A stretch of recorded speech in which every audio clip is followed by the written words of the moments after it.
So I kind of want to apologize. It's taken me a while to make this video. I just needed to take a break for a little while. I'm making all these videos. I want to share what happened to us because when I turned him in, of course I googled women finding out their husbands are predators or something like that, just trying to find any stories I could because I didn't know anything about what was about to happen to me or to our family. And I came up pretty much blank. All I came up with were stories of women sticking by their husbands, and that wasn't something I was going to do. So I wanted to make my story known because I feel like no one should be in my position and not have any sort of support anywhere. It's not a common experience, which is probably a good thing, but that means when it happens, there's really no one there for you that completely understands what you're going through, and that's made it really hard to move on or process a lot of it. But anyway, I thought I'd talk about the NCIS interview because a lot of people were asking about it, and it's probably the biggest part of my story, I suppose. And so I will try my best to tell it as quickly as I can. But what happened was NCIS had me come in for that interview, and I had to wait in the lobby for probably a good 20 minutes while they prepped the room. And the room that we went into, it wasn't anything like you see on TV. It looked like a therapy room. It was 2 couches and then a chair for one of the investigators, and the other investigator sat in the couch across from me and my victim's advocate.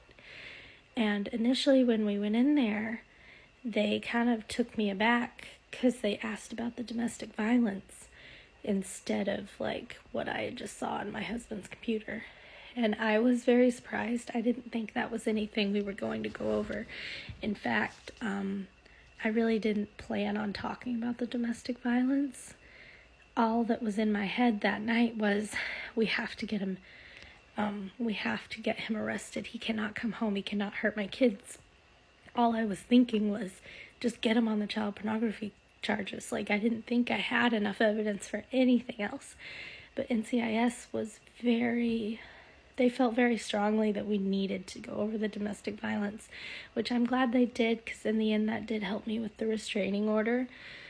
But it was really traumatic because I'm already terrified. I'm already in my head, all I'm thinking about is those child pornography charges that I knew he would get thrown at. And so they asked me about the domestic violence, and I had to go over every incident that I could remember. And it was really hard to talk about. Not as hard as when they decided that they wanted to also charge him with sexual assault, or at least they wanted to investigate that. That wasn't something I wanted to discuss at all. In fact, the NCIS interview probably took so long because they spent several hours dealing with me just sobbing hysterically, and then several more hours trying to convince me that is what happened. It was really hard for me to say, yes, that was sexual assault, because I'd spent years of him, pounding it into my head, you can't rape your wife. And even now it's hard for me to say that it was sexual assault, because as I told the investigators, it's not like I was screaming no at him. It's not like I fought back. Of course I would, try and tell him no, but when the consequences were allowing me to sleep in my bed or not getting hit or punched, he had a habit of, if I made him mad, he would wait until I was laying in bed, and then he would start kicking me until I fell out of the bed. So I just didn't want to deal with that. So eventually I would say yes to whatever he wanted. And so after they finally got me to admit all of that, they decided to go over the child pornography charges. And by then I'm a complete wreck. And they start in with, how do you know that it's kids? And I really thought that all they'd need is my consent to just go look at the computer. Instead, I had to explain graphically what I saw, and how exactly I knew it was kids. And that was probably one of the hardest things I've ever had to do.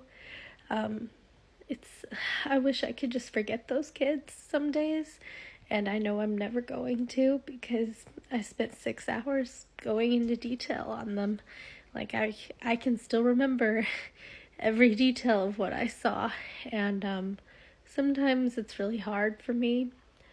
It's hard for me to sleep sometimes, because I remember them, and specifically, I'm not going to go into a huge amount of detail, but specifically, I remember one little girl, and I remember her because she looked the most like my daughter, and she's just who I've had the most trouble getting over. Like, it's not like I just failed my kids. It feels like I failed all those kids too, and I'm never going to know if they're safe or not.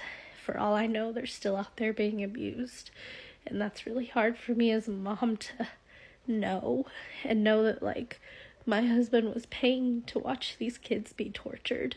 Like, I can't even fathom that. And the fact that I saw that happen to them is it's horrific. And it was a really hard day for me to go through all of that. And after that, NCIS, basically originally they wanted for me to let him come home and not say anything. And once I saw him pull up, I would just call them and tell them that he had arrived and they would come pick him up. I panicked at that moment because I knew he already knew that I had found all the child pornography, or at least I'd found enough of it to turn him in, and I knew that he was coming home to hurt me, and I told them, no, he's already said he's going to hurt us. You can't let him come to our house, he'll hurt us. And initially they were like, no, we'll have a vehicle parked out there, they'll catch him. And my victim advocate, I didn't initially like the first one that they gave to me, but she really helped that night. She's the one who said, absolutely not. You have to pick him up. She is not going to wait in that house for him to show up.